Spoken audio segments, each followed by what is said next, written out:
La pandémie a fait de l'humble code QR une partie de la vie quotidienne dans des pays comme la Malaisie, Singapour et la Thaïlande. Toute personne entrant dans les centres commerciaux, la plupart des magasins et des restaurants doit numériser un code puis saisir ces informations personnelles. Cela permet aux autorités de les retracer et de les informer rapidement s'ils ont pu être en contact avec une personne atteinte de Covid-19. Les consommateurs malais ont adopté la technologie plus que dans de nombreux pays occidentaux. Les données seront plus précises en termes de collecte des données. Le contrôle gouvernemental sera beaucoup plus facile comparé à des relevés manuscrits sur papier. D'après ce que j'ai ressenti, nous ne sommes pas si paranoïaques. En général, nous ne sommes pas si paranoïaques à penser que le gouvernement nous espionne, et tout ça par opposition à l'Occident peut-être. Je ne sais pas si les gens pensent que c'est aussi intrusif. Ça ne semble pas être présent dans notre culture.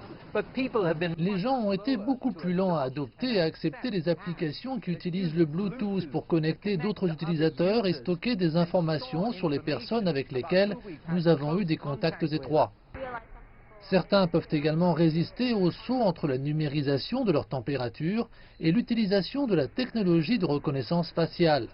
Pourtant, cette nouvelle utilisation généralisée des codes QR entraîne déjà un grand saut dans l'utilisation des systèmes de portefeuille électronique sans contact en Malaisie. Nous y sommes obligés en utilisant le code QR. Donc je pense que c'est une bonne introduction.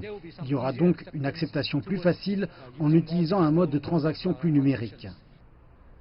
Les analystes affirment que l'utilisation quotidienne de ces technologies ouvrira également des opportunités aux développeurs d'applications et aux fournisseurs de services, bien longtemps après que la pandémie se soit finalement atténuée.